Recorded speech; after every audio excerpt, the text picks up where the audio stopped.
Greetings, everyone. Hey, how you doing? It's Matt Sella here. And today is episode number 5 of the official Matt Sella podcast. And I am joined here with a very good friend of mine and a great mentor who has helped me out a lot of times in the past. It's Mirella. How you doing, Mirella? Hi, Matt. How are you? I'm doing really well this evening. We are recording on, what is this, July 11th? Yeah. Maybe it's 12th. Maybe it's 13th. We don't know. Who knows? But we're here to talk about a lot of some of Little Mermaid news, as well as talking about film festivals as presented by our guest, Mirella. Cuphead is getting a Netflix show. The live-action Mulan trailer dropped, so we're going to talk a little bit about that, and maybe some other things. But before we get started, for some of my viewers, I want to let you all know that I will be doing a sketch stream. I almost said scream again. But I don't know. I keep saying that so fast. I'm doing a sketch stream on my Twitch channel, probably this Sunday around noon, Pacific Standard Time. Keep an eye out on my YouTube feed. I'm going to post there because I don't know if you know this, Mirella, but I found a way to kind of like stream on both Twitch and YouTube at the same time. Whoa, I didn't know that was the thing. But the last time I did that, the music in the background gave me a copyright claim. Oh, yeah, you have to be careful about that. And Twitch does not care. Twitch is like, yeah, okay, whatever, you got it playing there. But YouTube's like, no, you played 10 seconds of this song very faintly, even though you were talking over it. We got to monetize your video and you'll get nothing out of it. So I'm like, oh, okay, then I'm just not going to bother them. So link to the Twitch stream will be posted on the YouTube feed. And as far as everything else goes, that's probably my next big event happening, so keep an eye out for that. And before we get started into something like that, I also want to advertise to some of you folks that I have a Patreon, which you can visit at patreon.com/Matt Sella. I not only do some animations and podcasts, but I also do some art. And the most recent art piece that I have done here was actually based off of a sketch that I did on my last stream, which is supposed to be a mermaid version of Rukio Matoi. It's very beautiful. I just might add. Oh, wow. Thank you so much. It was actually based off a suggestion from one of the viewers. So if you attend the sketch stream, they're usually just sketches when I do them. But sometimes if I'm in the mood with it and I like the character, sometimes I'll go in, make the line art and color it. So, and yeah, that's the latest art piece I have right now. So there you go. So without further ado, Mirella, you ready to get into our first topic of the day? Yes, so ready. Awesome. So, I know this is kind of old news. This came out, I want to say, it didn't come out this week, but maybe like 4 days ago, or last week actually, what am I saying? That we actually got our first casting call for the actress that will be playing Ariel in the Disney live-action remake of The Little Mermaid. And I'm going to be blunt with you, Mirella. What is it? Yeah. There is a kind of a backlash going on with this casting call. I heard. Tell me about it. But before I get into that, folks, let me just give you a little bit of context here. What's happening? July 3rd, that's when it was posted. Yeah. So yeah, that was probably last week. But for those who do not know, Halle Bailey will be playing Ariel in the live-action remake. She is a R&B singer, and she has a fantastic singing experience, as far as I was told. Unfortunately, as far as acting goes, the only thing that I know of that she's been in was the Blackish spinoff Grown-ish. Yeah. So I heard she's in that. I'm afraid I am not familiar with her at all. But as some of you can tell, she is not a Caucasian redhead, which seems to be rubbing people the wrong way. Oh, no. And I won't get much further into that, but let's just say I was checking out the comment section. It's very salty. Is it? It's very, very... I'm very excited, actually. She's really beautiful and she sings really well. Yeah. Yeah, no, I had a friend who said the same exact thing. There's actually quite a few people who said that. I will admit, when it was first announced, I was taken aback a little bit, only because I was so used to the red head, green tail color palette of Ariel, the character, and kind of looking at the spectrum of some of these female characters in Disney films. I was kind of expecting something along that, but I thought about it for some time because I wanted to take time to think about it, and I've actually grown to be okay with the casting. At least the fact that people are saying, "Oh, it's a Black actress playing what was normally depicted as a Caucasian character," and I'd watched discussion videos on it from like entertainment pundits that I watch, reviewers, things like that. And a lot of them just argue to people who are like saying, "Oh, it's a terrible choice." It's like, mermaids aren't real. Race is not a thing for them. They're not real.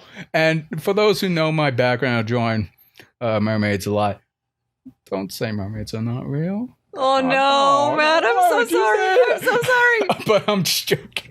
It was actually kind of funny. I remember last time you and I met up, you were saying like, "Man, you didn't tell me you liked mer people." Yeah. I was like, "Yeah, I do." You hid it from me. I didn't hide it. I just didn't talk about it. Yes, while I openly just discussed all of the Lord of the Rings and the Hobbit and all that, and you were like, "Oh, I don't know if I'm into that kind of stuff." And here you are, you love mermaids. Oh, well, I don't know. I just see them as biological creatures. That's all. But to kind of get into it, I will. I don't really care about what the color, the skin tone of the character is, or anything like that. Yes, merfolk are fictional creatures. They're mythological, and they're supposed to be not really like cousins of humans, I'm assuming. But to get into like my actual concern about this cast calling is, yes, Halle Bailey has an esteemed singing resume or portfolio, or whatever it is. My only concern is that I don't know how much acting experience she has. And I've heard kind of like middling things on Grownish in terms of her performance. I don't know. I've never seen it. But with everyone saying like how great Ariel should sing, I get that. I like musicals, but I'm not the best at critiquing singers. Because most of the time the lyrics and all that kind of bleed for me. Like they kind of mellow out. I mostly listen to like the actual music and the instrumental parts. My concern with this casting is her dialogue performance and whether or not she will have chemistry with her father, Prince Eric, or whomever it may be. Because as great as a singer could be, if the person emoting who is trying to show their desires, concerns, flaws, joy, whatever, if I have trouble believing that interaction or that vocal portrayal, it's going to be harder for me to get invested in the character in the film. And that's where my personal concerns come from, is her lack of acting background. And the sad fact is I don't really know enough about her, so I'm kind of on the fence. What are your thoughts on that? I think there's plenty of training for Disney films for acting, but also you bring up a good point about chemistry and actors on screen. And I've noticed that even some very, very good actors that have a very long list of resume will have bad chemistry on set, and you can still see it. So it's very difficult to foresee that. Yeah, and like I said, she's fairly young and kind of new in the scene, so we don't really have that array of projects to reflect on. So I'm gonna have to trust the director on this, but I am skeptical, as I am with many things, and I really think it depends on who they cast alongside with Prince Eric or the father or anything like that. Now, this is where I'm going to go in a weird rant, so you're going to have to bear with me on this, Mirella.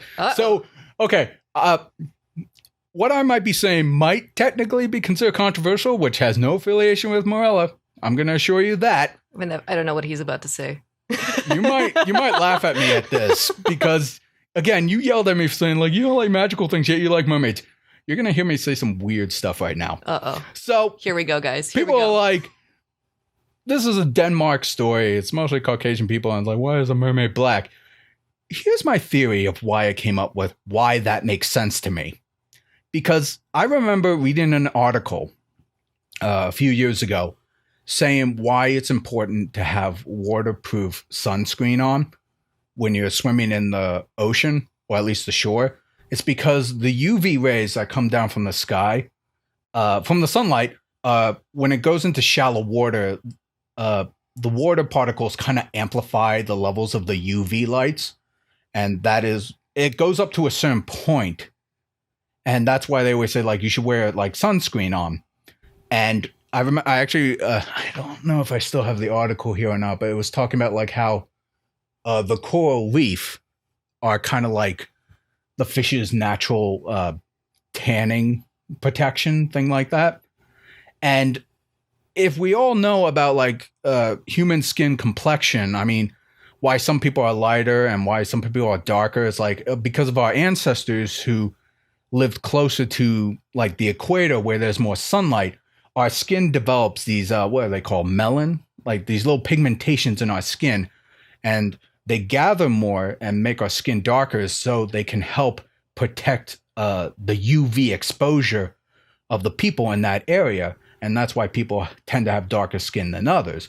Whereas, like, when you go, like, more northern areas, like, I don't know, like Norway or northern Russia, things like that, there's less sunlight going on. It's usually colder, less exposure like that. Therefore, like, the pigmentation in your skin is not as dense because your skin doesn't have to protect itself. So me thinking of why this mermaid would have darker skin is because, again, I'm getting weird here. The story takes place in, like, what, the 19th century or something like that? So I would imagine a lot of mer people would probably be okay living around, like, shallow waters or things like that, where there's not really much, like, humans invading their environment and things like that. So that's probably where the dominance of these people would be. And I consider mer people mammals. And if they would have that kind of, like, human-like skin, I'd imagine they would actually develop more pigmentation in the, at least upper human body half, to help protect them from the amplified UV rays of shallow water. And so that is why I think it makes sense that Ariel has dark skin. What are your thoughts on my weird ass theory? This is the first time I've heard this. You sprung this on me. I know. See, that's the weird thing. It's like I'm an animator and artist, but when it comes to, like, movies and world building things, I'm very much on the scientific and logical aspect, meaning I fill in the blanks a lot whenever I watch things. And even though it's like, yeah, I'm not a big fan of magic because, like, things happen because magic. Whereas, like, sci-fi, as ridiculous as it is, they try to ground it a little bit with some form of a foundation where it's like, oh, nuclear energy or fusion or stardust or quantum, whatever. So that's kind of like where my mindset came from, with saying, like, oh yeah, no, it's fine if they make Ariel or mer people at this time darker skin because UVs are strong in shallow waters and they're probably hanging out there because they don't have to worry about humans screwing up things. Whereas, like, if nowadays humans are everywhere, they'd probably go deeper in the sea and be more paler. I don't know. But that's pretty much my thoughts on it. And I really think, and the reason why I also am okay with this, and I think this might be kind of a cool opportunity, is kind of introducing kids to The Little Mermaid. And I'm assuming it takes place in Denmark. This kind of story might shine some light on interracial relationships. And yes, I know it's a mermaid and a human. Technically, it's interspecies, but whatever.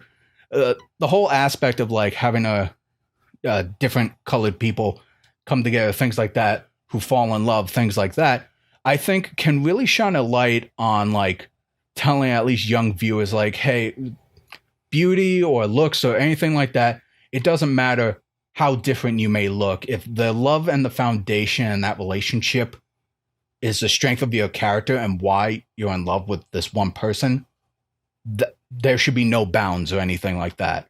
And I think if Prince Eric is a Denmark prince, and I'm assuming would be a Caucasian, I think there could be good subtlety there to kind of like have kids kind of get that message a little bit. It was like, you know what? We're all different, but we can still fall in love despite our differences and become more okay with that. And that's why I think that might be like a good little kind of subtle lesson there instead of the whole like give up everything to be with your man kind of story. Because I'm like, yes, I'll admit, like I like The Little Mermaid, but really think about the context of that story. I don't know.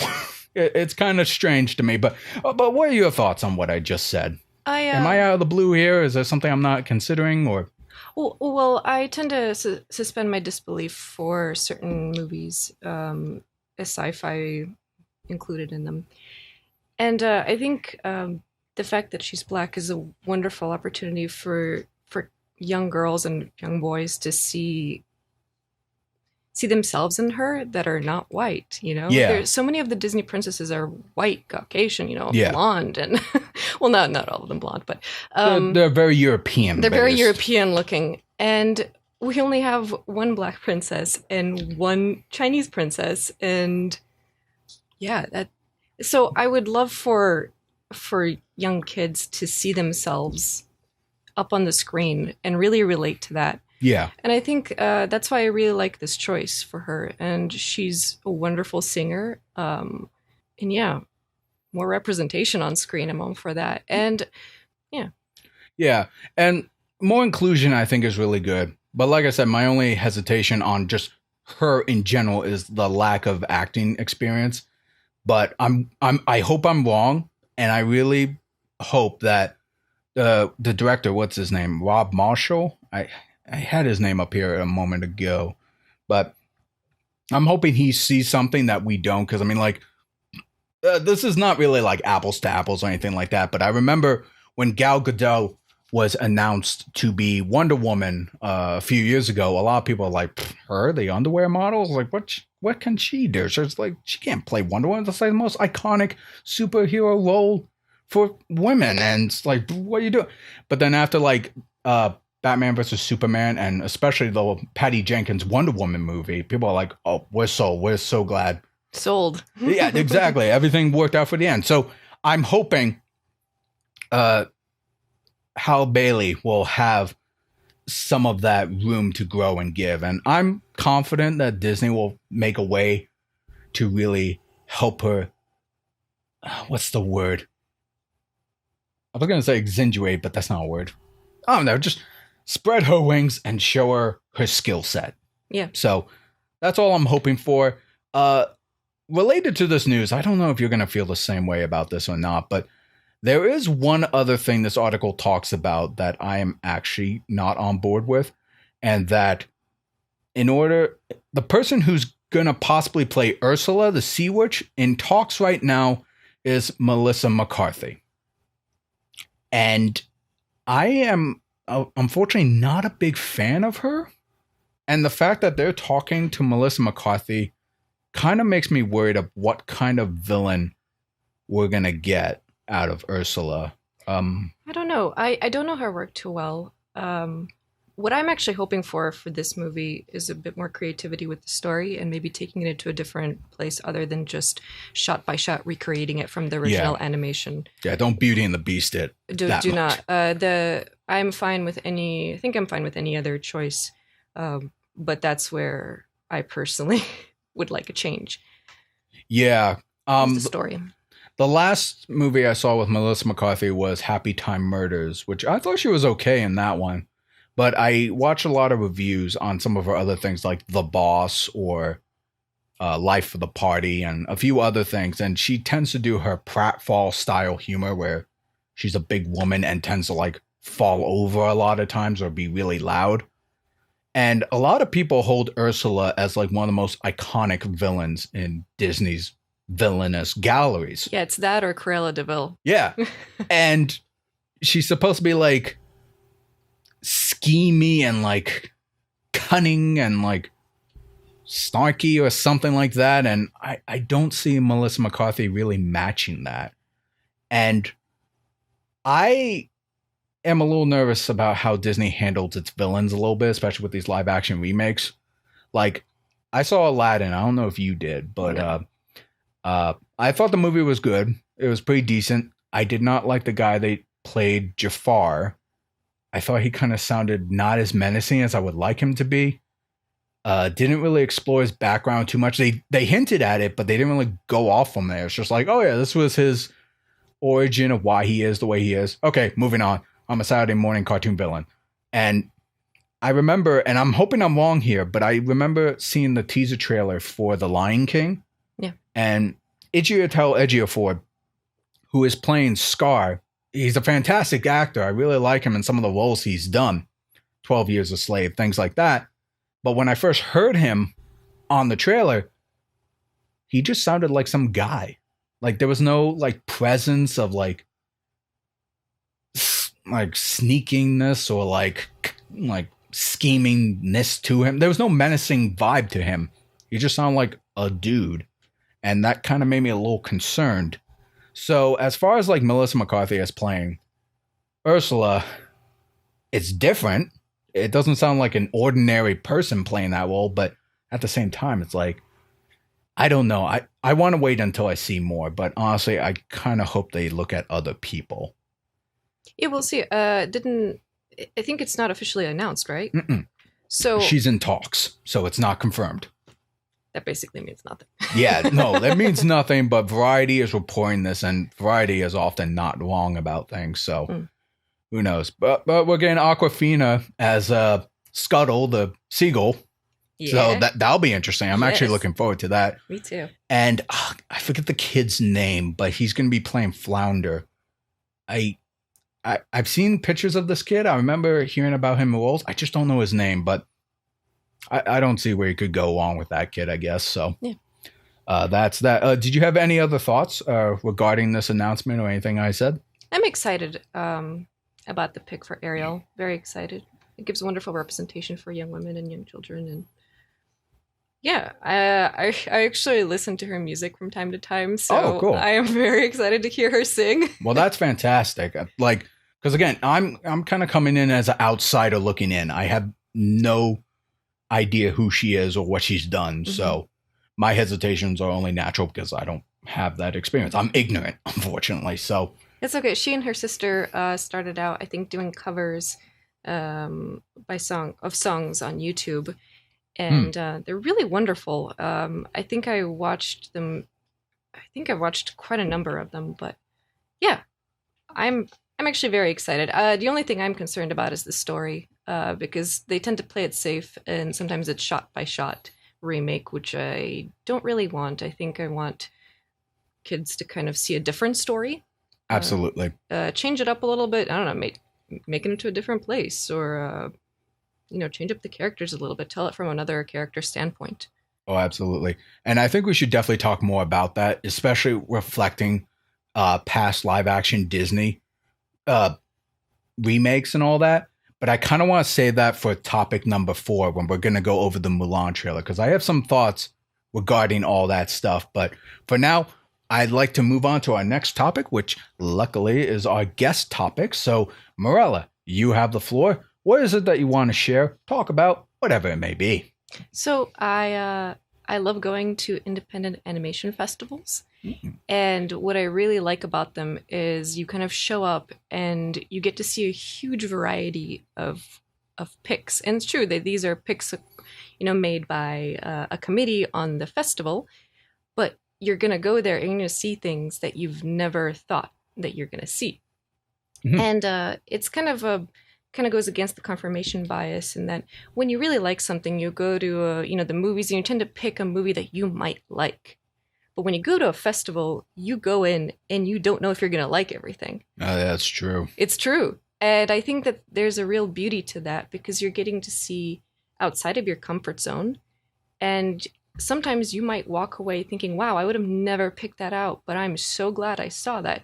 And other times you pick something or you see a movie that you're so excited about in a film festival, and then you see it, you're like, oh no, I hate this.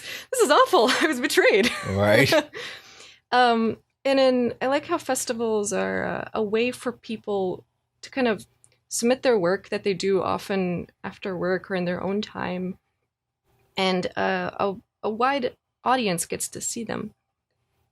And also to kind of add to that, I really like online communities where people can kind of free pitch their ideas or kind of make films with other people in a community.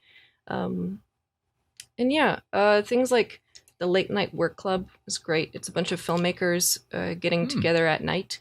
Late Night Work Club. The name explains it. I was assuming it was in the morning. No. Dang it. You've been lied to. That just doesn't work for me. It just does not. I was hoping to go to the late night in the morning. Oh. Anyway, sorry to interrupt you. It's okay. No, totally. So it's a bunch of animators working on their films late at night together. And it's kind of keeps them accountable. I see. So yeah. And also, I like how these festivals, they're a way for filmmakers to access an audience or that can't be accessed usually, such as big studios or a lot of representatives from big studios will attend festivals to see what kind of storytellers there are, what kind of filmmakers there are, and see if they can... Yeah, scouting for talent. It is scouting. I mean, that's the... Yeah. Oh, sure. That's probably like the cynical side of it. It's the correct way to put it. But I think festivals itself is a pretty good way to get like more eyes on your ideas and things like that. A sense of discovery. Because you were saying like going to a festival, you never know what you're going to get. No. And you might be pleasantly surprised or see a diamond in the rough. Yeah. Yeah. And what's great is often the filmmakers will go to festivals, to see their film up on the big screen. Oh, yeah. And so you'll get to meet the filmmaker, like an after party as they're exiting the screening, and you can run up to them and say, that was wonderful, or that was totally not cool. That was utter horseshit. You should be ashamed of yourself. Exactly. In that Thank tone. you. Thank you. That's what I was going for. But you can meet them, and so suddenly you can befriend a fellow filmmaker and, have a friend online or... It's that ability to network and just reach out to the audiences that you're sharing your creativity with. Yeah, and what I really like about them is they really inspire me. And like I said before... Oh, that's fantastic. Yeah, like I said before, it kind of goes against the confirmation bias where I don't want to see things that I know I'm going to like because I'm just going to keep on choosing things that I like. Yeah. So this is a great way to kind of go against the grain. No, that's really cool. And I really want to get into stuff like that too. And I'm kind of like that when it comes to like movies, because I try to do movie reviews only because I like the idea of just exercising my perception of filmmaking, whether it's blockbuster or indie films, things like that. I'll admit, though, I don't go to indie films as much as I would like. Mm-hmm. The last one I went to was The Dead Don't Die. Oh, how did you like that? It was okay. I didn't really care much for it, only because I blame the marketing team. Oh, yeah? They kind of sold me on it as more of a Shaun of the Dead type movie. It did have that flavor, yeah.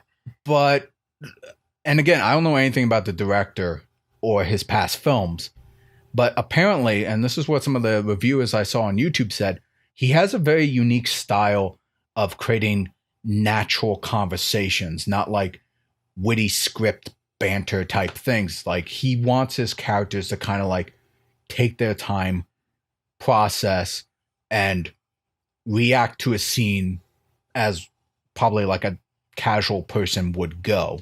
So there's a lot of lulls and a lot of pacing and slow back and forth. So this is your first Jim Jarmusch movie? It is. Oh. But what's interesting, and maybe you can disagree with me on this or not, some of the people that I watch, like Chris Stuckman, who is a big fan of the guy, I believe.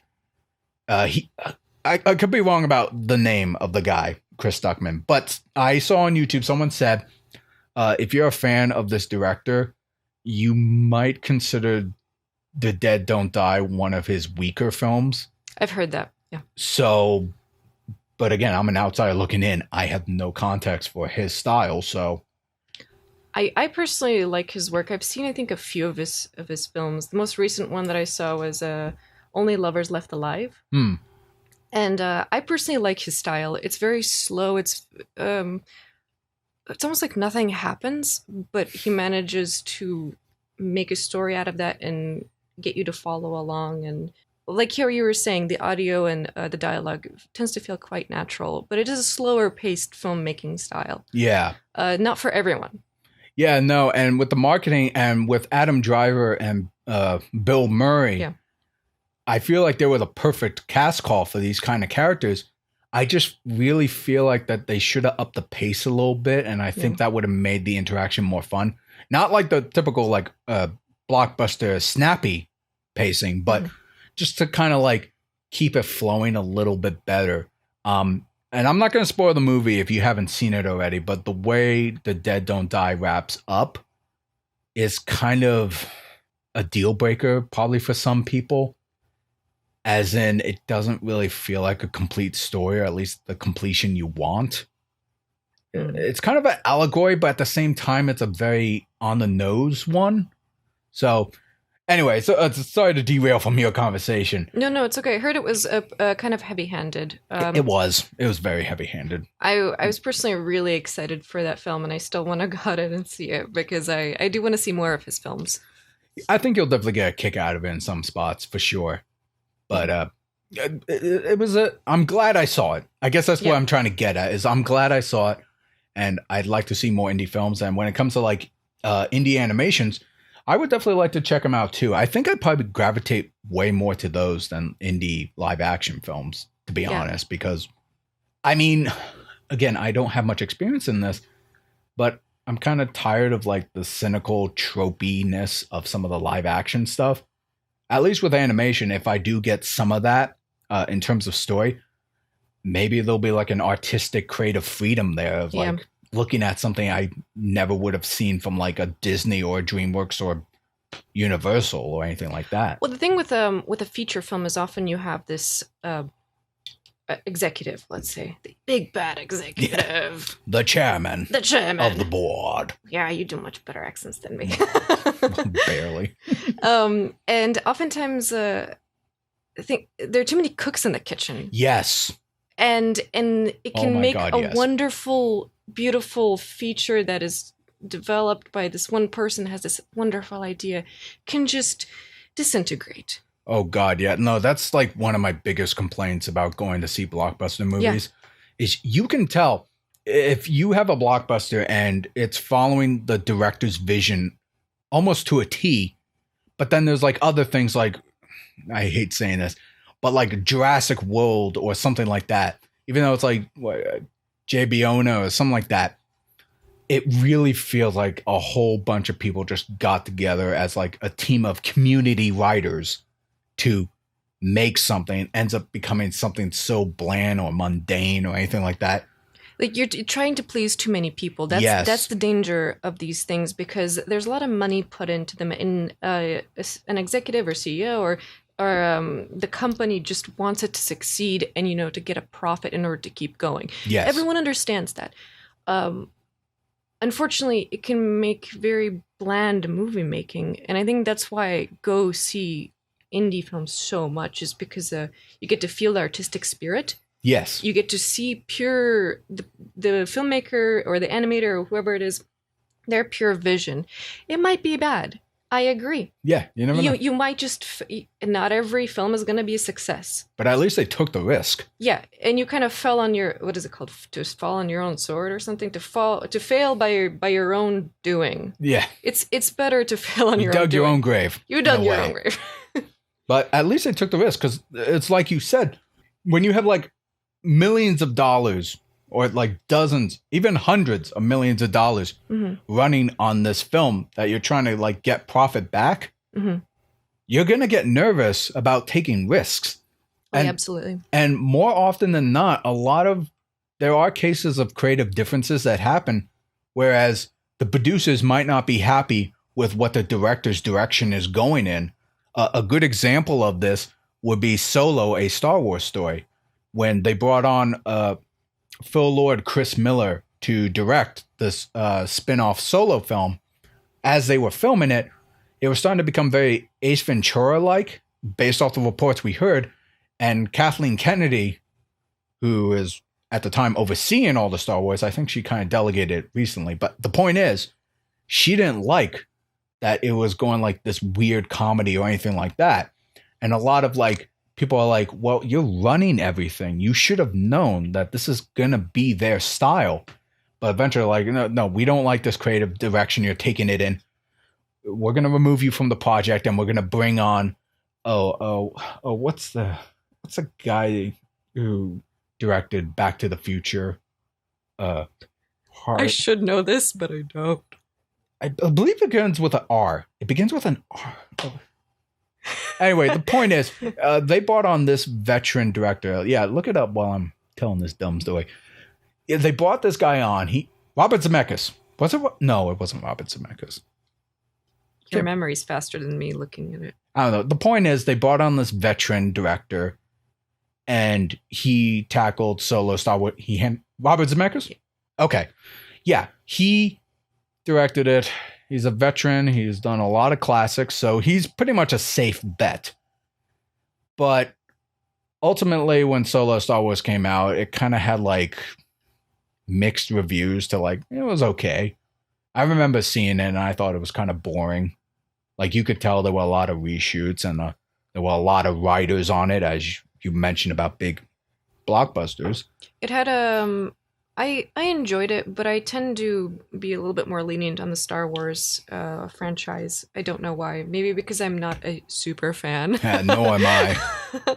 So I allow much more variation. But yeah, to go on your example of what you were saying, there are many films out there that are considered blockbusters, but whenever you see the opening crawl or the credits, when you say like, oh, produced by this one person or this two people, and it says screenplay by, and then it's like 4 or 5 or 7 people. And that's like a community of writers instead of like maybe 1 or 2 people's vision brought to life. Yeah. So I definitely think indie films is a way to kind of like showcase what one creative mind can do. Yeah. And that's always the risk of putting a lot of money in big projects like that, is eventually the higher ups are going to get nervous or saying like, well, we don't know if this is going to work or not. Maybe we should just play it safe. And that hinders the writers, it hinders the directors, even the editors and all that stuff. So I can definitely see how indie films is a good way to kind of like see something different, or actually see a vision come to life. Or even for a filmmaker to make something that they are maybe not so much allowed to, but not given the chance to do. Absolutely. No, I think that's really something good to go on. Do you know if there's like any film festivals happening in like Northern California that's coming up soon? Not soon. There's this festival called Glass Animation Festival, which is in Berkeley, California. Okay. So that's in Northern California, I believe. And I don't know about LA. I should know. But a big one in North America. I just blinked. Nah, it's totally fine. Either way. Give me a second. You can definitely check out some indie films, I'm sure, on YouTube, Netflix, various things like that. You found out some of the locations? Yeah, Ottawa Animation Festival. I absolutely blinked on it. Yeah, Ottawa is fantastic. And then there's plenty in Europe and Asia. And yeah. This might be a dumb question, but does the Cannes Film Festival showcase any animation indie films or no? I believe so. Okay. I think they're a bit more mainstream. Yeah, in artistic sense. Annecy certainly does a lot more indie. But yeah, I guess I would recommend, if you're interested in indie films, definitely look up some of the names that Mirella brought up. And I myself, like, what do you think? Maybe like Cartoon Brew, the website, might probably showcase a lot of indie films. Definitely. Things like that. That's often where I try to get some of my cartoon news from. So if you're interested in things like that, yeah, check it out. Yeah, sometimes you can even go on Vimeo and go through their staff picks. Oh, yeah, I completely forgot about that. That's a wonderful way to find things.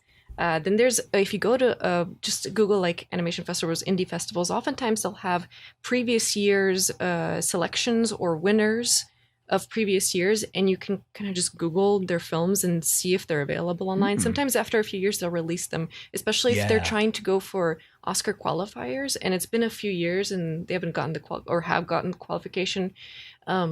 After a few years, they're legally allowed to release it. Oh, okay. So there's actually plenty that you can find online. There's also the Ron Diamond animation shows, which is a traveling show. Oh. Well, that's interesting. I think it's Ron Diamond. Well, before we go to our break here, because I need to take a quick break for a moment, I actually wanted to get your opinion on this real quick, Mirella. What's up? What are your interests in I believe it was an indie animation initially, but then Netflix picked it up to fund the movie, Claws. It was a traditional style animation. The teaser came out a few years ago. Actually, one of my old coworkers showed me a teaser trailer for it. It looks really cool. And I remember I did the podcast. I think it was actually like my first or second episode podcast where Netflix announced that they're going to be funding the traditional animation movie Claws that's going to appear on Netflix streaming.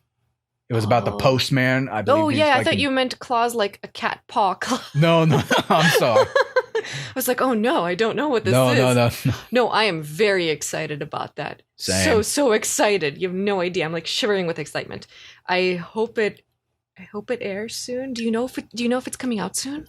I don't know if it's coming out this year or next year. Because it's been in development for about a few years now. Oh, for a long time. Yeah. But it was this year. It was announced that Netflix is helping produce it and fund it. Yeah. So I think that's being made in Spain. I think so too. I know it's a European-based company, and I think the guy behind it was once a Disney animator. I could be wrong on that, but oh, I'm so excited about that. It looks so beautiful and, touches my 2D animation part. No, I love it. I mean, I remember when I first saw it, I thought it was like a 3D animation with like some fancy textures. I know. Oh, it's so beautifully done. So gorgeous. And speaking of Netflix, but before we get into that, we're just going to take a really quick break. This is not live. So for you, Forks. All of you forks. For my fellow forks, this will only be a 2 to 3 second intermission. We will be right back. See, I told you it was a quick break. Wasn't it a quick break, Mirella? Yes. I almost slurred my words. I'm drunk on ginger fizzy water, folks, so it's delicious. I apologize if I don't talk. It's delicious, you guys. Very good. So speaking of Netflix and kind of like going on the backs of like giving indie films and especially 2D animation more give and more in the spotlight, very recently it was announced that Cuphead is getting a Netflix animated series. That's right, you heard right, folks. Netflix and King Features Syndicate announced today, or at least a couple days ago, there will be a new animated series, The Cuphead Show, based on the indie game studio's MDHR's video game, Cuphead. And so this announces as a long-form animated series with the production for King Features since announced. And while based off this article, it's saying that there will be very little to no puppeteer animation style, they're going to try to go a lot in vein of the cartoon show, the game itself. And it will not be a retelling of the game per se, but kind of a expansion on the Inkwell Island lore following Cuphead and his brother. I think it's his brother, Mugman. And I don't know when it's coming out. There's no announcement yet, but we're going to be getting an animated film inspired by the classic Fletcher cartoons from the 1930s. So what do you think about that, Mirella? I am so excited. I could fall over. I'm so excited. Dude, I am so excited too. It was actually kind of funny. I didn't play Cuphead when it came out in Xbox One a few years ago. Yeah. Because I'm a PlayStation guy, and while I do have a PC, I try to avoid playing games on my PC. So to keep it separated from like my work and then have play on the same machine, I feel like I get distracted easily. Absolutely. But I finally got to play it when it came onto the Nintendo Switch. Oh, yeah? And my God, I love that game. It is so well done. I like a lot of the inspirations and callbacks to some of the old cartoons I remember. Yeah. Like, it's not really obscure or anything, but I remember there was this one boss where you were fighting a rat inside like a little house or something. Like you had like the Coca-Cola cans, things like that. And when you get to a certain point, eventually this cartoon cat comes in and you'll find the cat. And what I loved about it is like it really reminded me of the old Tom and Jerry cartoons, or just those cats too. Just like how they drew the eyes and like the face and like just the movement. I just loved it. I'm so excited. I love the animation, how it really looks like the Fleischer 1930s-esque. And it's very difficult to achieve this animation because we're trained in the classic principles of animation. And yeah, like the post like 1950s, 60s. Yeah, exactly. So achieving the Fleischer 30s animation is quite difficult because we've been so trained to do it the quote-unquote the Disney way. Or not everyone's trained like that, but yeah. No, I remember. I should send you a link to this because I recently found you may have already seen it on Cartoon Brew. There was a Colombian studio that made a Fleischer inspired animation short, and they kind of talk about how they got the rubber hose effect. I remember I sent it to Caesar a while ago, but anyway, this might be a little weird for you, Mirella, but obviously with my background with mermaids, I remember I really enjoy the animation for the entire game. Yeah. But then once I got to Kelly Maria, who is supposed to be a mermaid as well, as soon as I saw her idol animation, I was like in love. Oh, it's a wonderful idol. It animates just as how you'd want it to animate in the 30s. Yes. It's just really effective. I just love that little hip motion, like kind of a belly dancer. But I also love the fact that it's not repetitive. I'll pull it on screen for you guys watching the podcast. It's not like one pose to two pose. It actually kind of has that illusion that it's kind of like gyrating a little bit. And I love that. The animators on this are very, very good. No, totally, man. And the fact that we're getting a TV show, a long form TV show, so it could go on for more than one season. Yeah. I'm really looking forward to that. And I don't know how you feel about this, but I'm also kind of happy that there's another studio that's going to be taking care of it. Only because I imagine MDHR kind of want to continue making games. Yeah. And things like that. I mean, I heard they're recently coming out with a DLC for Cuphead. I forget what it was called, but the fact that they're delegating and licensing out their property to give us more Cuphead material, I think is really great. And it sounds like, based off like the interview that I read on this article here, that King's what was it, King Features, sounds like they're really going to pay attention and have MDHR really give them consulting and inspiration for how to handle the property really well. Yeah, I'm very excited. I would be concerned about the animation style and quality and keeping that in par with the game, because it's so iconic for the game. Oh, absolutely. It is one of the selling features of the game. So I'm only concerned about keeping that style up for episode after episode, because when you work on these productions, they can be 9 to 12 months long, and animators can get tired, and absolutely, and cleanup people can get tired if there's even a cleanup crew, because sometimes animation will have to do its own cleanup, sometimes not, depending on the studio. And I'm just really excited that there's more work for animators. Absolutely. And based on this article, they're probably going to have this released pretty soon, because I mean, this article kind of jokes that the deal was inked in 2017, a couple of years ago. So season 1 of Cuphead might be right around the corner. I'm so excited. I will say I probably will be a little more lenient on the animation quality. Oh yeah, compared to the game, because it's like the King says, like MDHR took a long time to create this game, Yeah. Painstakingly so, because they really wanted to simulate the 1930s Fleischer cartoon They style. were animating on paper. Yes. And On paper. they had to ink it and then bring it into computers and color it and ink it. apply the filter to give it that scratch look and all that stuff. Oh my gosh, yeah. And I've gone into a little bit of game design as well and programming and all that, and I'd imagine balancing the animation as well as game mechanic and timing must really be time consuming. I have no idea how that's done. Because honestly, if it were just based off what I'm seeing here, you can animate something and like take a good amount of time to like rough it out, clean it up and all that. But if the programmers bring it on, put it all together, but then they said, oh, the cooldown for this attack or the hitbox of this attack is too quick or it's taking too long, making it too difficult or too easy, we need to cut back on frames or we gotta do a lot of back and forth is pretty much what I'm saying. So the fact that it is, we got King's Feature doing this. Again, they said they're going to avoid puppeteer animation as much as they can. Yeah. They didn't say they're going to avoid it completely. And I've had experience doing puppet animation, but also going with the traditional style animation style.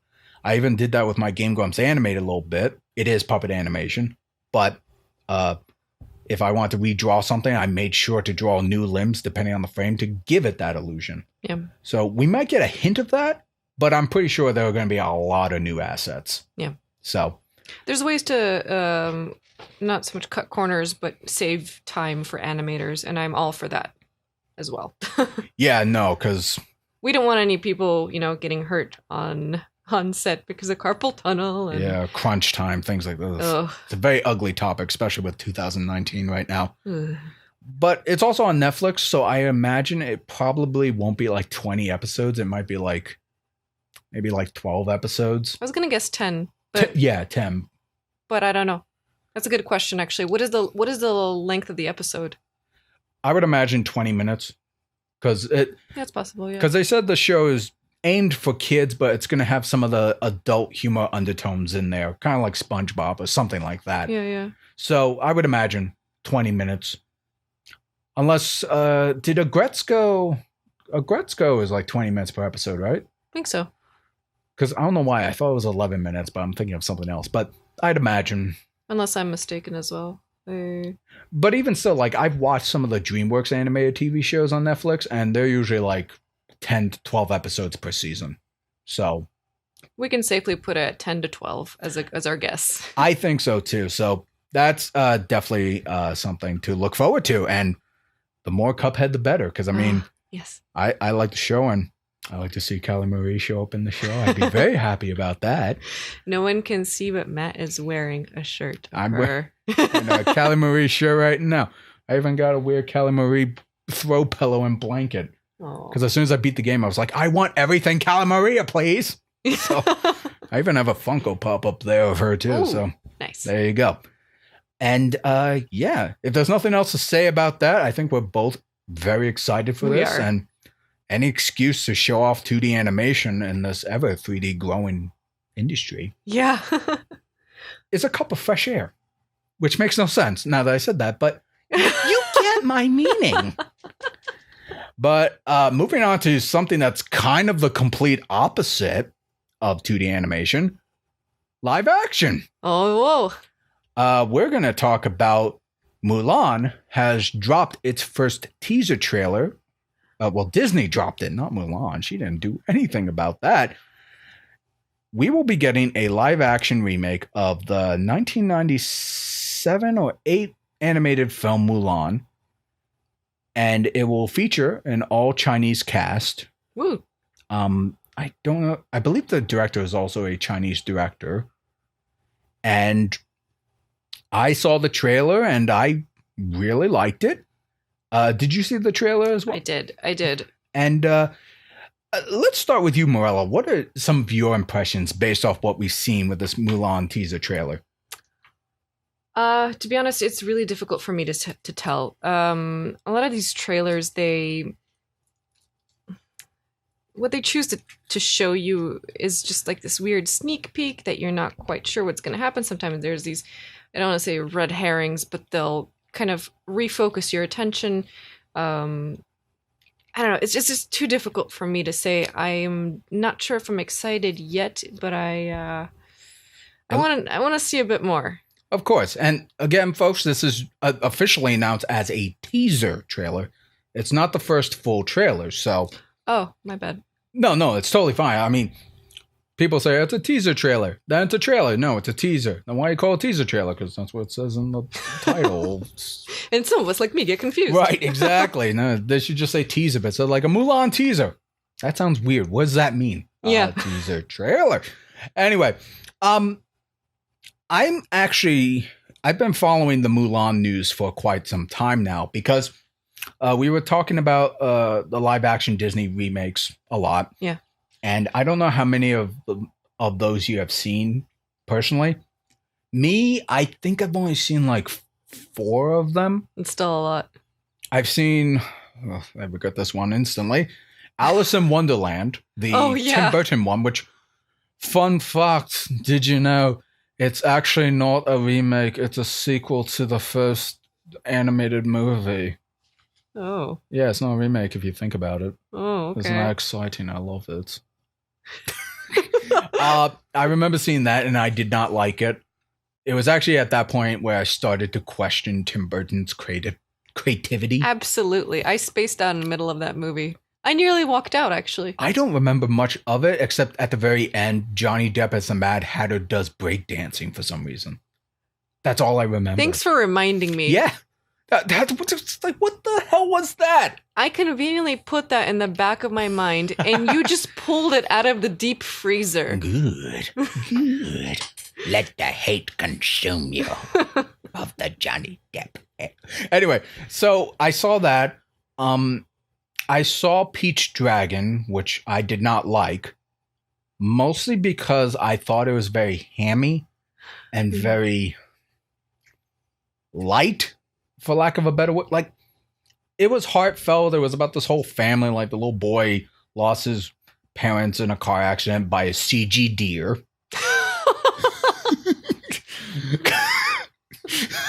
It shouldn't have been as funny as it is. I know. Okay, I'm getting ahead of myself a little bit here. My biggest gripe with Disney live action films is I hate their CGI. Oh, yeah? Their CGI has always looked terrible to me, and I don't know why that is. Because I remember you and I a long time ago, we were talking about how Paddington, and I really liked the first 2, and you told me, and I apologize if I'm putting words in your mouth, said you weren't really convinced by the CGI of Paddington the bear. Yeah, it wasn't. Like, he doesn't look real or convincing enough. Yeah. That's exactly how I feel about Disney live action remake CGI. Is I always felt like it looked very muddy. The textures, it looks floaty. Yeah. And the lighting never looks right to me. And Disney is a multi-billion-dollar company. Their CGI should not be on this level. But it is in almost every live action they do. So when I saw Peach Dragon, the scene opens with like a little kid, 2 parents in the front, they're all happy and being whatever. And then the mother or the father screams like, "Oh my God, look out!" And it's a CG deer just jumping around. Car crashes and you really see how bad it is when it cuts to the deer hopping into the forest, looking back, and then just hops away. And I was like, that's the most fake looking deer I've ever seen. And so that's what I got away from Peach Dragon. That, and like I said, was very hammy. Like, it just wasn't for me. It was very much for kids. The third one I saw was Jon Favreau's The Jungle Book, which in my opinion is probably the strongest live action remake of any of the Disney films. Really? In my opinion, because I'm actually kind of a big fan of Jon Favreau. I really liked his movie Chef that he directed. I think he's a really good storyteller. And I also like the fact that Jungle Book wasn't a shot-by-shot remake of the animated movie, and it actually changes the ending a little bit to kind of like give a different destination. And I appreciate that. I like that. I'm not saying it's like it was the best thing I've ever seen, but I had very little complaints, to be honest about it. I guess technically I lied. I didn't see 4. I saw 5. The fourth one I saw was Beauty and the Beast with Emma Watson and who played Gaston again? I almost said Zachary Levi. Wait. No, it's not Zachary Levi. That's Shazam. Whatever. Oh, gosh, I don't know. The point is, I saw that, and I am curious to see. I don't know if we ever talked about it together, but I hear a lot of people hate the live action remakes. Even my good friend Mark, he does not like these remakes at all. Mm-hmm. But for me, the reason why I didn't like Beauty and the Beast remake is because I thought the actors did a terrible job portraying their characters in the movie. Because, and I hate doing this, my rule is whenever I see a movie, I leave all the source material and my expectations at the door, and I try to judge the movie purely on its own merits. Yeah. The performance, the story, whatever information it gives me, I accept that, and I try not to fill in the blanks or revert to homework. Mm-hmm. Especially near the end, and semi-spoilers, even though this movie's been out for like, what, a million years? Since like 1991. Or anyway, the point is, this is where I really noticed the bad acting and even bad CG is, remember when on the rooftop, Gaston and Beast are kind of fighting? Yeah. And eventually, at first, Beast is all defeated and all that. Like, he's sad and depressed. But then when he sees Bells, he gets that power to like, oh, okay, screw you, Gaston, I'm angry.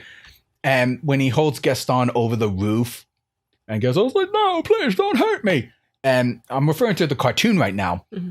You see a close-up of him and you see his eyebrows, which I think are really well-animated eyebrows. I just love the adjustability of it. You kind of see his look in the eye where he's kind of realizing what he's doing, what situation he put himself in. Yeah. And realizes, like, if I do this, I'm the monster everyone says I am. Yeah. So I'm going to be the big man and just tell him to get the F out. Yeah. And I felt for that. Even like with some of the scenes where it cuts to Belle and like I can see the way the animators portrayed her emotions or like maybe a little bit of what she's thinking. I mean, that's why many people probably like Beauty and Beast, and that's why it probably got nominated for Best Picture at the time. The live action remake, I got none of that. Oh, yeah. Everything was wooden. Same scene where the Beast had Gaston hanging. He has this angry look on his eye, pauses, get out. And that's it. You don't see him processing much of what he's doing. And Emma Watson, as much as I loved her as Hermione Granger, she was kind of bland in this movie too. Like she kind of only had like a couple modes. And I just had trouble getting convinced that she was a thinking character at all. So yeah, that's a problem. And I just wasn't sold. Yeah. Like I felt like the animated version was better.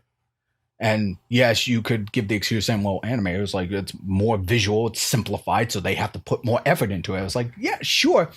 But you're actors. You need to show that process of how you get to A to B. And you got to show growth. You got to show arcs or something. Just emote, for goodness sake. Don't let the CGI do it for you. And that's my rant on that. I know I'm going on a little long. I just did not like Beauty and the Beast because I wasn't convinced that anybody was a character. Yeah, that's fair. And this is where technically I lied. The other fifth movie I watched was Aladdin, which I thought was okay. It was Guy Ritchie. And the last film he did before that was King Arthur, which got critically panned. So a lot of people are like, Guy Ritchie doing an Aladdin musical? I don't know.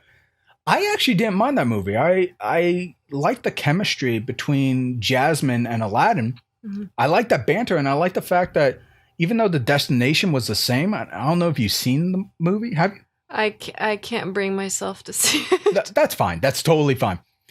Nonetheless, without spoilers, the destination is kind of the same as the animated movie.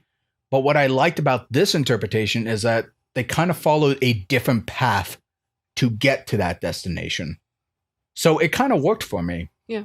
But like I said, Jafar, the actor they chose for him, yeah, people saying like, oh yeah, he was really young compared to like the Martin Freeman voiced. Yeah. I think it was Martin Freeman. Anyway, the point is, I don't know, I just thought he was a very bland villain and I wasn't convinced. So those are my live action experiences. Did you see any live action films of Disney? Did you see Cinderella, Maleficent? Do you even count 101 Dalmatians? I've seen. If you want to count that, then yeah, I've seen those. I've seen Maleficent, which is a very difficult thing to pronounce, by the way. Maleficent. You really have to slow down for that. Maleficent. And what else have I seen? A few of the ones that you mentioned at the very beginning. Yeah, I didn't see Cinderella. I heard that was critically praised, but I saw some like film breakdown of it, and some people say like actually she's not a great role model for girls. I didn't see it, so I don't know. I can't quite comment. Okay, well, semi spoilers on this. Like know, in the original animated version, the evil stepmother locks Cinderella in her room when the guy with the glass slipper came out. Yep. And she's like, "Oh no, let me out!" And then she was trying to find a way out. She opened the door or something to help her mice, like the mice friend. She told her mice friend, "Please get help or help me. Go do it, please." Whereas in the live action version, when that happened, she just kind of accepts it, and she's just kind of like all melly and I almost want to say drunk. She's not drunk, but she gives up, but in an optimistic way. She's like, "This is just my life now," and the only reason anyone came to her help is that she accidentally opened the window. Oh. And she spots someone, or someone spots her, and that's how she was able to get rescued. That's kind of lame. So there's a whole bunch of things. I'm not going to get into it, and I also don't feel comfortable saying that because, again, I haven't seen the movie. I've just seen film breakdowns of it. Oh, okay. So, any other... I didn't see Dumbo. I can't. A lot of my trouble with a lot of these remakes is that the classics are so good on their own, and in my opinion, they stand up. And I think if a young child or even an adult like myself wants to see them, I think they're easily accessible and people understand them and connect to them. So I don't quite understand the need to remake them in this flashy CG fashion. Maybe poorly CG'd. Poorly CG'd fashion. Oh wait, sorry, I didn't mean to I was giving it more compliments. No more leeway. Gotcha. So I personally don't quite understand why they need to remake it, other than to maybe just hit the box office with something new and hopefully bring in another generation of people to see it. But a lot of let's say if you want to do classic, we have like, let's say you want to show it to your kids. Usually the parent will have the original animated ones, and will show their kid that one because that's what they more grew than up likely with. They would. But the only reason I didn't see Dumbo was because it was directed again by Tim Burton, and I was contemplating on seeing it anyway, give him the benefit of the doubt. Yeah. But the film pundits I watch on YouTube, they were like, "Don't bother. It's like it's poorly." And I remember when I first saw the trailer for that, I was like, "Oh, you're putting kids as a character? You're kind of taking away the spotlight from the titular character Dumbo, focusing on the kids." And I was like, "Oh, okay." Yeah. And these are moments where I think, okay, I am such a proponent of seeing things that you might not be a fan of. I should really, give them a shot. Yeah. I think that is my... No, that's totally fair. I should give them a shot. But anyway, I ranted long on my history of live action remakes.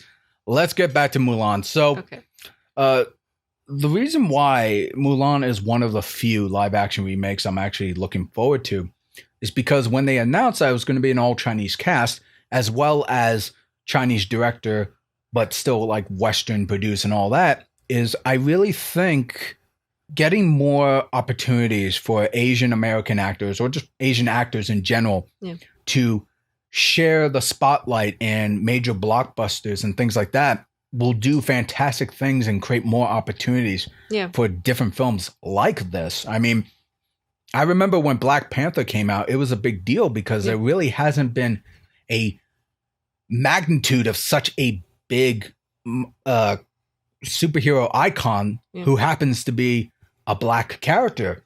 I mean, maybe aside from Blade, but the MCU was not as big as it was back then, or Marvel films in general. And I was really happy to see that there's representation there. Yeah.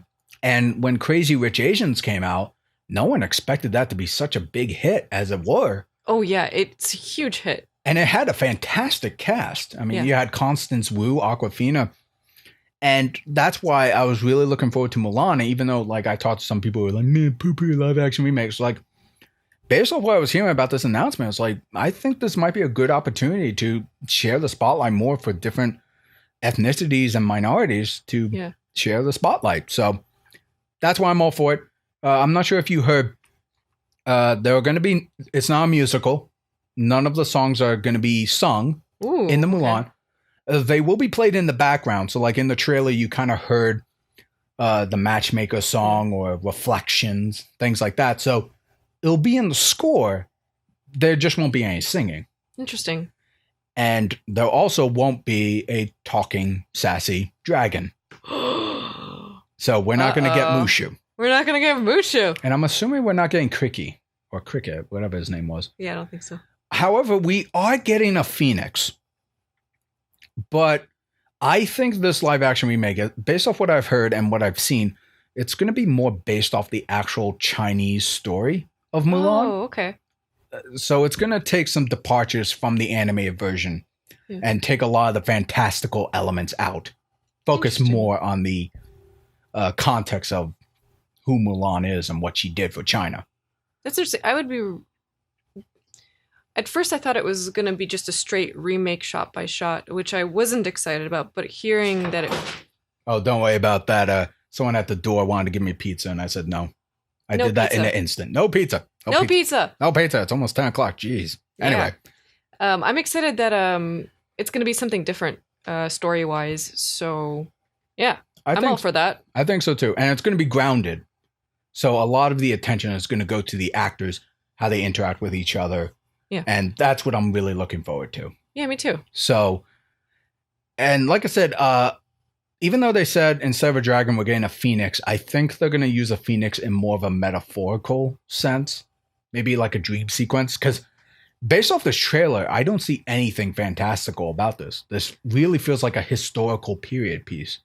It's very difficult to tell from that trailer to be, for me it is. Oh, that's totally fair. Because again, it's a teaser. What are you going to see? I mean, just banks on a couple of nostalgia with some of the music and all that, but it shows that this is going to be kind of a serious tale, and these are your crew and cast, and this is kind of the tone we're going for, but we'll show more later. I'm wondering if we're going to get a full trailer maybe in the fall, because I was going to say maybe at Comic-Con they might drop a full trailer, but considering how close we are to it and the teaser dropped recently, I don't think they would release it so close to each other. I don't know. Yeah, it does seem rather close, doesn't it? I think it's too close. I'm going to go under 40% chance that it's going to show a full trailer at Comic-Con. Are we going to bet? Nah, it's just a thing film pundits do. It's like, over under 40, Quentin Tarantino's going to cameo in Mulan. Oh, under. I bet you one ginger soda. You're on. You're on. But I'm looking forward to this. But to kind of quickly conclude on this topic here, I told you, Mirella, that normally when it comes to critiquing film, I try to give it a lot of the benefit of the doubt. Even though I have very little confidence in some properties, I try to be fair.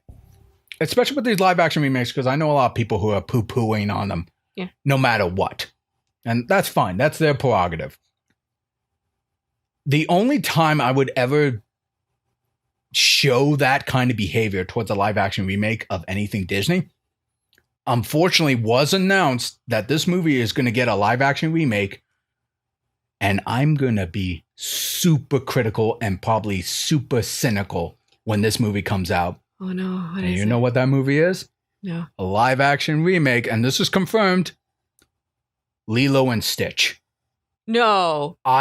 They confirmed they're making a live action remake of that, and I am not okay with that. Oh no. Because Lilo and Stitch is my favorite Disney movie of all time. I love Stitch. He's awesome. And it's Chris Sanders' style. And they're going to do a live action remake of that. And I'm like, I'm sorry, Mark. I'm channeling your inner hate right now. I don't know. And I'm also kind of sad too, because there's a lot of discussion of like what kind of live action remakes we can get. I forget the other ones they announced, aside from like the Little Mermaid. If they were going to do a live action remake of some old animated movies, I would love to see a live action remake of Treasure Planet and Atlantis: The Lost Empire. Well, that'd be an interesting one. Because they're not musicals. They're artistically very interesting and great movies. And I think they would benefit greatly in a live action setting with like an epic tale of like CGI and all that stuff. Yeah, that would work well. I mean, I would love to see Atlantis like as a fully rendered place, and just like the water effects they can do and the flying ships and all that. Or even Treasure Planet. I mean, I would love to see that too, but I don't know if sci-fi films are doing well enough to really warrant that kind of thing. But yeah, neither of those properties were announced. I believe Black Cauldron was also put in the pool to be a live action remake. And I don't know how you feel about that. Surprisingly enough, my friend Mark, who doesn't like the live action remakes normally, he's actually excited about that. Interesting. Because Black Cauldron, when that came out, like in the 80s or something, it underperformed based off from what I've heard. Or maybe it was the late 70s. I don't remember. But it was based off of, I believe, 3 books or 2 books. It was really dark matter. And Disney was handling it, which I guess garnered some skepticism. Mm-hmm. And I really feel like, and he's better on speaking about it than I am, might really benefit in a live action remake. So if that's what's happening, I'm curious about that. But Lilo and Stitch, that's a really high level, Disney.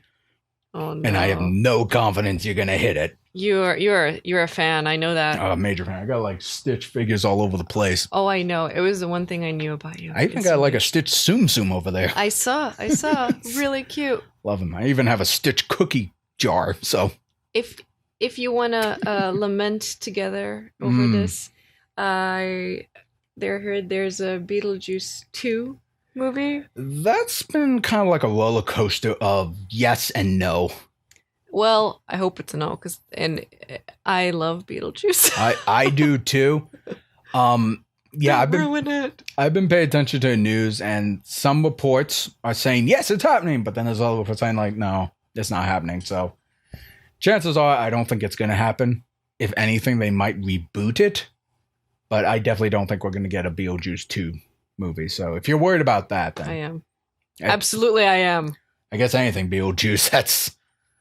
We'll see. I really don't know. But as far as the Mulan trailer, to kind of wrap up on this topic here, I'm looking forward to it. I really hope it does well. Yeah. And it's a good story and a good movie. It'll give Asian Americans more opportunities to get more concrete roles out there. I mean, already films coming out now are starting to mix up the different types and not just do the typical casting. We could always use some more. Exactly. Did you have any final thoughts on the Mulan trailer or teaser? Too early for me to tell. I want to see more, but excited about the fact that they could be changing up the story a little bit. And I really think they are. Yeah, and making more. I love the original, and I wouldn't mind seeing more of actually Mulan's story from China. Fantastic. All right, folks. Well, we're nearing the end of our podcast, but luckily we have time to finally return to a segment I like to call What You Doing? Where pretty much in this segment, we give a little bit of our taste to you, saying, what have we been playing? What have we been watching? Various things like that. And so without further ado, I'd like to kick off this topic here about like, what have I been watching? Which I checked in with you earlier. Apparently, we've been both watched this. We've been watching Stranger Things season 3 on Netflix. All of them at once, actually. And so since you and I both finished watching it, and most people have watched it, we figured we'd kind of give you a little bit of our spoiler review or just our thoughts on it. So as warning to you all, spoilers for Stranger Things season 3 right up ahead. Let's get started to it. So I'm actually going to give you the podium here. What were some of your thoughts on Stranger Things season 3? What I first of all quite enjoyed the season.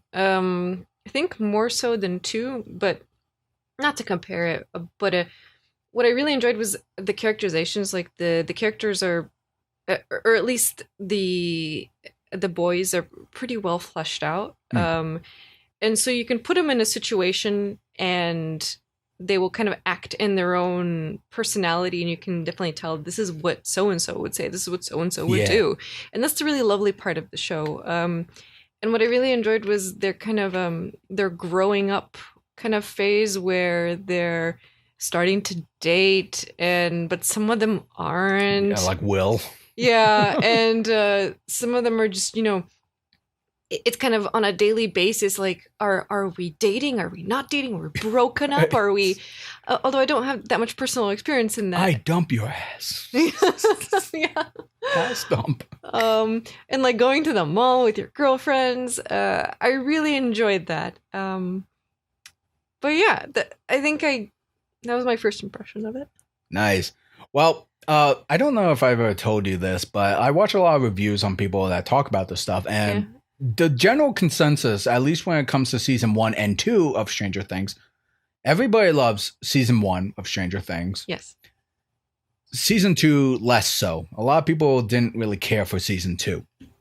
I am the exact opposite. Oh, really? I found season 1 very boring, but I only put that down to the show Supernatural desensitized me.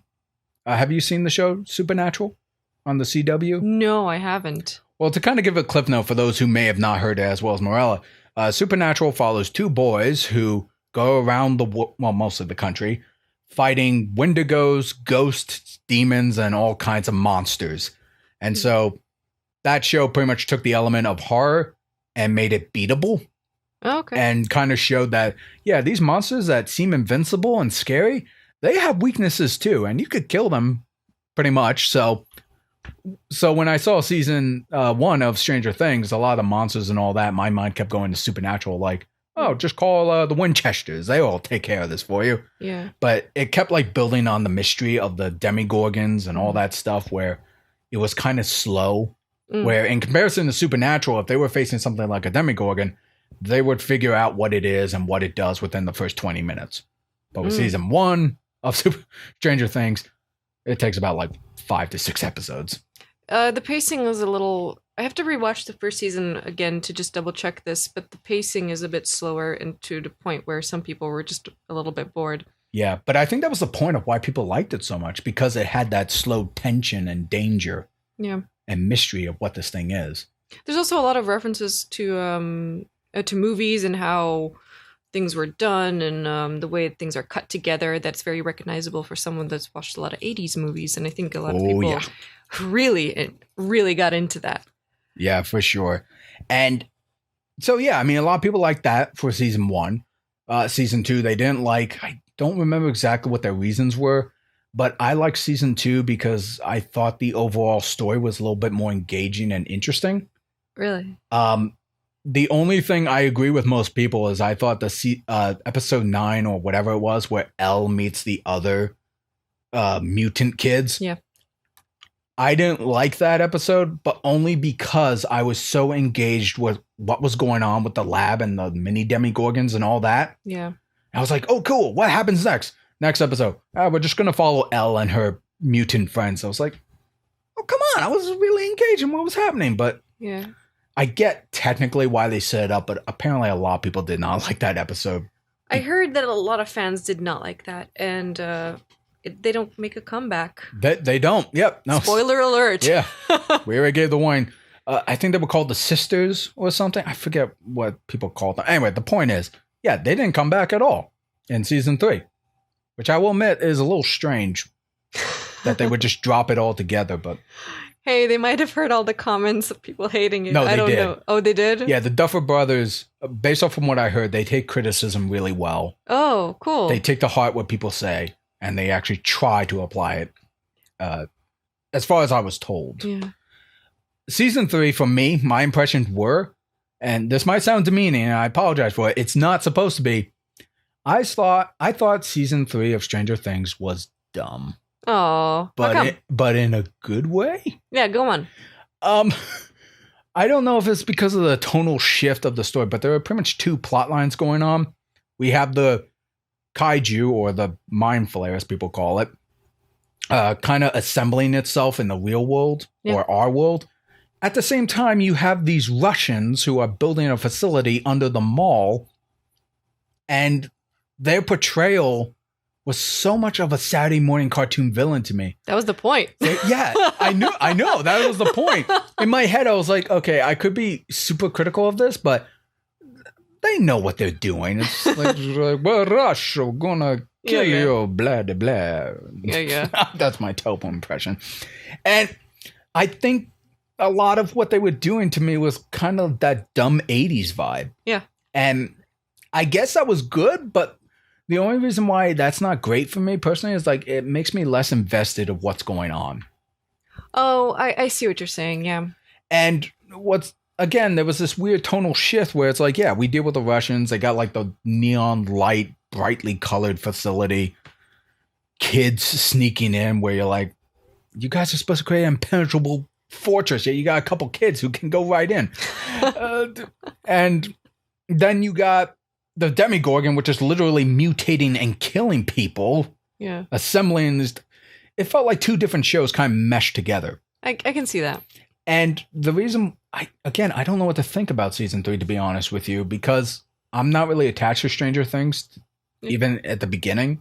I'm not an 80s kid, so I don't really have much of that attachment aside from like maybe a couple films from the 80s. I also didn't like the fact that we had two plot lines, two totally different plot lines happening at the same time that technically never overlap. It's true. Because it was really cool. Like at the end of the second to last episode, when they got like the mini thing out of Elle's leg. Yeah. And then when the stomp came down, I honestly thought that was the Terminator Russian coming in. Yeah. When they did the stomp thing with the shoe. No, it was what's the guy's name? The cop. Forget his name. I'm blanking. Was it Billy? No. I don't remember. But the point is, Joyce, Will's mother, came back with the cop. Cooper. Was it Hopper? Hopper was his name. Wow, we are tired. That's okay. Hopper. They all come back from their journey with Alexei, who unfortunately got killed. I know. Which I was sad about that. I liked his arc. A lot of people did.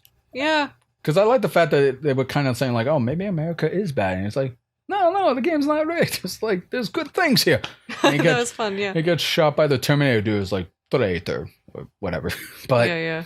But yeah, I was kind of hoping that in the end of the season, the Russians and the Mind Flayer would actually overlap. And like, I was partially thinking that maybe the kids learning of the Russians might draw the Mind Flayer to the Russians themselves and actually have the Russians fight the monster for them or something. Oh, okay. Kind of like if you're being chased by a lion, to divert it away, you drag it to a bear's cave or something. Mm-hmm. You know what I mean? Yeah. I was half expecting that, but as soon as they meet up, oh no, we're gonna split each other and just kind of do their own thing. And I guess that's what bothered me. It's like the two plot lines technically don't really have anything to do with each other or have much consequences of it, minus the gate affecting the Mind Flayer. Yeah. So I guess what I'm saying, like, if the gate's closed, it affects the Mind Flayer. If the Mind Flayer dies, doesn't really affect the gate. I guess that's my weird logic of why I was like, kind of feel like it was more involved than that. Yeah, it did have this kind of setup to keep continuing to a next season. You didn't get that. I think it sounds like what you're trying to say is like that final fight. Yeah, like it didn't all come together per se. Yeah. It split back up. And then right at the end, we see that it's going to continue. So that was a little bit of a disappointment, but I guess I anticipated it. Yeah, that's like the common criticism that season 3 has been getting. It's very predictable. Yeah. And yeah. I guess I would say that too. It certainly feels that way. I remember, I don't know what the hell's wrong with me. I had a humongous laugh during the scene where Billy was the possessed kid. That's right. That was his name. Mm-hmm. When he was possessed by the Mind Flayer guy, when they were at the pool and they tried to trap him in the sauna. Yeah. But then when he broke free, Elle was like trying to like push him back or something like that. Yeah. I don't know what the hell happened with me, but during the scene where I guess everyone was pinned down and Billy was going to kill everybody, Elle just kind of came out of nowhere, lifted him up, and threw him through a concrete wall. Yeah. And when that happened, when the shot happened and he lands outside on the grass, I could not stop laughing at that. It's good old classic Looney Tunes. I don't know. It's like a super serious, dire situation where the kids could die. And all of a sudden, you throw a human character through like a foot deep cement wall. Yeah. And just gets really loud. I don't know why that made me laugh. I guess I had multiple moments like that. Interesting. Where it's just like actions came out of nowhere. Elle does something, throws somebody around like a rag doll, and it just comes across as humorous to me. Well, it's difficult to balance the tone because it is supposed to be serious, and what's happening to Billy is like taking over of his soul and mind, and they show him struggling with that. Yeah, definitely, especially in that scene. So it's just difficult to balance the tone. So sometimes the way it's shot, the way it's timed, the way it's cut together may just not be quite right. Like the balance isn't quite right. Yeah, and again, there are two tonally different storylines happening. You have like a seriously dark monster flick, but at the same time, you got this Goonies style military infiltration thing happening at the same time. Well, within that, you also have the two adults kind of having their own adventure. Yeah. Then you have one group of children having their own adventure in an elevator. And then you have another group of children kind of doing their own thing. It's interesting how they split that up. Yeah. Let me throw this at you because I thought this was a really interesting criticism. It didn't bother me personally because, again, no attachment to it. Some people didn't like the fact that Dustin was away at science camp or whatever. Yeah. Comes back. He kind of has like his own thing going on. Yeah. But as the actual plot of the season goes on, Dustin actually doesn't hang out with the other boys at all. Yeah. And a lot of people liked when all four of the guys are together and their chemistry can just bounce off of each other. Did you have any complaints or issues with that as well, where it's like, oh, you wanted to see Dustin interact with Wolfhard or the other kids? Actually, I thought about that while I was watching it. And it was interesting because I thought that I would dislike it. But in the end, I ended up kind of liking it because he's been changing as a character and he's been making new friendships. And that's how naturally you start with your one group. And sometimes inevitably you don't like quote unquote split up, but you start to have different interests and a little more varied interests and different friends. And how the other boys are very, focused on girlfriends, and Will is like, I don't get you. Yeah. Like that's exactly right. Cause that's like kind of like the opposite case. In contrast to Dustin, is like Will's the one who's trying to keep like everything the same, but everyone's growing up, they're changing. It's natural. That's what's going to happen. So I personally liked the fact that they kind of kept them separate. I do miss the full interaction, but at the same time, I didn't dislike it. Yeah. No, I mean, I thought it was good, and I also like the actor who plays like the other kid. I forget his name. He was partnered with Robin. We are blanking on names. I know. Today. I should really pull up IMDb when I talk about this. The point is, I really like that trio's dynamic. Yeah. And I loved Robin. I thought she was charming as hell. Yeah. And apparently she's a daughter to Uma Thurman and this other actor. So, oh, really? Yeah, I forget the guy's name, but I like that arc. I will say one thing that kind of hurt me a little bit, and not because it's cringy, but because I didn't care for it, was the ham-fisted inclusion of Neverending Story, the song. Oh, okay. I was never a big fan of the Neverending Story. I somehow missed the whole bandwagon on that when I was a kid. Same. So I actually don't know. I don't know how I feel about that. I thought it was fine, but I didn't recognize the song. I didn't have any connection to it, so it didn't hit me or hurt me in any sort of way. The only reason why I said it hurt me is because, kind of like with the sisters and the 9 thing from season 2, the situation was very dire, like end of the world, like, and when they were trying to find this code, whatever it was called, and Dustin's like, my super hot girlfriend knows that. I was like, okay, here we go again. Yeah. And finally gets a hold of her. She's like, oh yeah, no, I know the code, but before I give it to you, you mind if we do it? And Dustin's like, no, we don't have time. It's like, I won't do it. I won't help you save the world unless we do it. And it's like, okay, turn around. And it's like, oh, I don't know that everyone's gonna die unless we get this code. It's just, I don't know. I just didn't care for the inclusion of that kind of comedy in a finale. But that's just me personally. Some people are the same way, but I don't know. I guess it was cute. I guess people liked it. I don't know. It's a very specific type of comedy, I think. You do see it in, I think, 80s movies, no? If anything, I've seen it in like sitcoms. Oh, that's where I've seen it. Okay. I've definitely seen stuff like that in sitcoms. Maybe they were just going for that. I don't know. I have no opinion about that part. I'd have to analyze it a little bit more. That's fine.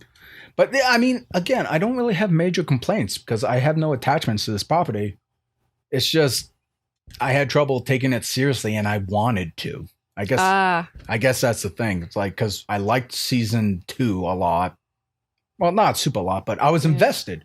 Oh, yeah. And it was able to maintain that for quite some time. Another complaint that some people said that kind of bothered me, but not really, was the emphasis on the new Coke. Like, remember the... I didn't get that. Why did they focus on that? I heard that a lot of 80 movies were very product placement heavy, much more so than our films are today. So I think they were trying to play homage to that. Oh, okay. But it went on a little too long.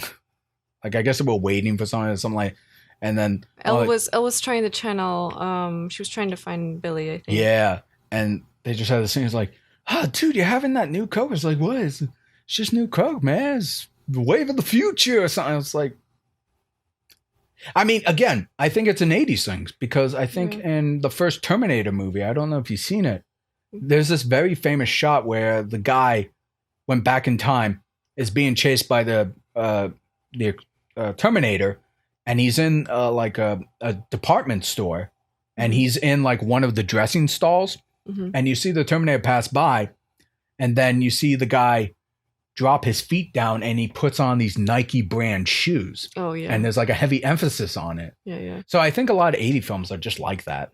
They're just like, oh, here's some cough drops made by this specific brand, and it's really good for like clearing out my throat. It's like, yep, that's the 80s for you. Yeah. But to conclude on my thoughts personally, I thought it was okay. It was dumb, but I guess in a good way. But I kind of wish I was more invested in the stakes. Okay. Because there are some effed up elements in there. I thought the effects were pretty good. They convinced me at least. Yes. No, I will say that much. The effects in season 3 are way better than in the last season 2. Because I'm kind of a dick when it came to that, where season 2, like, remember when Joyce's boyfriend at the time, he got away, but then they thought, oh, okay, cool, almost out. Yeah. Then he gets trampled by one of the Demogorgons. It's like, oh no, he's being killed by bad CGI. Oh no. And I was just like that with a lot of the monsters, where I was just like, I can't take this seriously. The CGI looks so bad. I for that part specifically, I didn't take it seriously because I could see it coming. Yeah, especially where they framed it in the room. Yeah, and storytelling wise, I didn't appreciate that, and it was a little bit too, like, I really rolled my eyes. Oh God, yeah.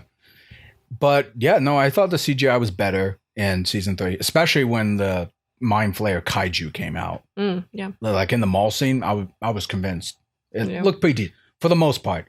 The only time I thought the CGI didn't look right to me was the rats, especially in the early scenes. Like the way, maybe I'm just being a picky animator, but just like the way they moved in the first few episodes, they were floating a lot and kind of muddy, and I was like, they're not really there. Was it? Maybe it was my screen, but did the first few episodes feel really, really dark to you? And in terms of like visually really dark. Like I remember pushing the like, what is it, the button on the screen where it lights up the screen. I forget what it's called. Oh, the brightness or the contrast. Thank you. The brightness. I was kept on clicking to be like, why can't I see anything? Yeah. I'm guessing it's part of the contrast. They really muted it quite a bit. Really crushed it there. But like I said, once we got to the facility, though, that was really bright. So yeah, didn't have to adjust for that one. But yeah, overall, I think it was a pretty decent season. They concluded with the kids splitting up, which personally I thought kind of came out of nowhere, even though it was hinted at in earlier episodes. Yeah, that was a little odd. I agree. Kind of felt forced in there, and I don't really know who got custody of Elle, since Hopper is dead. But some people are speculating, and we'll conclude the podcast here on this note. Some people are speculating that Hopper wasn't evaporated. Yeah. But at the post-credit scene of season 3, we're in Russia, and they got the guys going up the cell, and one of the Russians was like, "Not the American," and they just pull out the other guy and make him get eaten by a demigorgon. Yeah. Some reviewers that I listen to speculate that Hopper might still be alive because throughout the film, the Russians would always address him as the American. Whereas other like American characters, they would just like say, "Oh, it's a lady," or "It's the kid," or whatever. But when they say Hopper, it's like the American. And so some people are speculating that. I honestly don't know. What do you think about that? I think he's alive. To be honest, that post scene really, it really bothered me. How so? It was one. It's maybe it's the thing that I get bothered by, but it immediately sets up for the next season. Yeah, and it really gives away that he might be alive. I might be wrong. I might be wrong too. He might be dead. I'm guessing he is, but at the same time, I don't care. I'm not invested with these characters, so I could give or take. They did a few, like when you study the shots, you never quite see him get evaporated. Yeah, evaporated. Which is just enough leeway for people to go like, "Oh, in the last second he was pulled away." And or he fell over the railing. Blah blah blah, which is not possible. But anyway, I don't know. I thought that was a little bit cheap. Yeah. I'm not sure. Especially that last post-credit scene, I thought was kind of cheap. But well, the demigorgon didn't look that great either. Oh, I meant cheap as in storytelling. Yeah. And maybe this is just maybe my personal what do you call it, like pet peeve. Yeah. No, it's a trope you don't like. Yeah, I don't like that. No, I don't blame you. And I don't know if you know this, but I think even before season 3 came out, Netflix already confirmed there's going to be a season 4. Oh, really? Like, I know the Duffer brothers, like, they were interviewed and they said, like, do you have any more story to tell or something like? I think it was season 1 they said this, where people asked them, is there going to be a season 2 or something? And Duff brothers was like, I think we told our story. We like where it went. But then Netflix is like, no, you're giving us more. Okay? And I believe Netflix already confirmed there's going to be a season 4. Roughly when season 3 dropped, maybe just before. So, okay. I think that was already implied. I don't know if we're gonna follow the kids still. Oh yeah. Or maybe we'll get a different cast. I don't know. We're still gonna have the Russians as the bad guys, which I'm kind of like lukewarm on. Yeah. Because I'm not a big fan of having these groups be bad guys just for the sake of it. I'm just saying in general. Like, I'd like there to be more reason. Yeah, there's no reason. I thought it was, 80s movies trope. It is, unfortunately. So, and personally, I'm kind of sick of 80s nostalgia, to be honest with you. Because I consider myself... pervasive. It's kind of like just the same thing over again. Synth waves and all that. Whatever. A lot of people like it. I'm not going to take that away from them. Personally, I'm just like, I don't really know where you can go from here. The only thing I'll say, though, is like, if I understand correctly, and correct me if I'm wrong on this, while the Mind Flayer was able to have physical form in this world in season 3, he was kind of approaching it more like Darkseid, where his consciousness was still in the Upside Down, but because the gate was open, he was able to like make a puppet appear, but that's not actually him. Yeah. Is that correct? I don't know. I didn't think that was handled very well. Yeah, because the Mind Flayer technically is not dead. No. That was just like his vessel or puppet extension of himself because of the gate. Because I think the kids and the adults made it very clear. Close the gate the consciousness of the Mind Flayer won't be able to control the thing anymore. So the logic is kind of loses me there, not because I think that it needs to be clarified a little bit, and I don't want to invest that much mental energy in trying to figure it out. Yeah, I mean, it can go anywhere at this point because we're getting a season 4 anyway. I personally just thought it was strange where the creature was assimilating human flesh or organic flesh in general, and I was kind of confused on why it would stop doing that. They don't explain any of it. Yeah, they just because I was half expecting. Why was it eating chemicals and then suddenly it stopped? Yeah, I have no idea. Yeah, exactly. A lot of people said that. And like I said, I always called it the kaiju because when we first saw the Mind Flayer in the Upside Down, he was huge. Yeah. And I was half expecting him to be that big when he got to the real world. Like, instead of killing people, he would just like eat them and turn them into goo so he can get bigger and bigger and bigger. Yeah. No, he just got to the size he wanted and went after Elk. Because like, you're mean. I don't like you. I'm going to try to kill you. But I was like, you were simulating people earlier. Why would you not want to simulate more humans so you could be bigger? Well, I even thought to a point that they were going to try to simulate L. I was like, oh. Yeah, I thought so too. Like if the Mind Flayer gained L's power, that's scary. Yeah. I thought they were going to do that, and then they didn't. And then they made her powers disappear, which I thought was also a little weird. It came out of nowhere. It did. It just, one shot it was there, the next shot it wasn't. And you can't even say that she used up all of her powers trying to get this thing out of her leg, and her leg, the wound, or the thing in her wound took away her powers because she still had her powers when she evacuated from her leg. There's... Yeah, I didn't understand. That just kind of came out of nowhere. It did. Because at worst, I just assume if she uses a power too much, she just gets tired. That's what they've been implying for the past few seasons. So I thought that was... But when they did the 3 months later thing, they show her trying to do it with the can again? Or they tried to show her do something. Like close the door, what was it? Just something, but she's like, no, I just can't do it anymore. I was like, okay. So, I don't know. Any final thoughts on Stranger Things? I'm not saying it's perfect, but I did enjoy it. And I think it's part of... I just suspend my disbelief for a lot of it and enjoy the trips and all that. For sure. Would you say season 1 is still probably your favorite? Yeah. To disagree with you, I think I totally forgot what happened in season 2, which is bad. That's totally fine. Like I said, maybe I was just in the right place at the right time when I saw it, and I was just like, yep, nope, I'm invested in this. Yeah. Because I remember when I saw season 1, maybe I was just being a rebel or something because everyone was like praising it. I mean, I know you don't want to hop on the bandwagon. Yeah, exactly. And I even went to like a Stranger Things party theme once, and I was like, yeah, okay, the lights and whatever, and I saw, but again, I blame supernatural for desensitizing me when it comes to monsters in general. Yeah, I'm like, oh, a scary monster, it's gonna kill us all. It's like, you can kill it. I'm sure you can. Take out the fire. Shoot it with a silver bullet. I don't know. Yeah. Send a nuke on it. I don't friggin' know. But I don't know where to rank season 3, to be honest with you.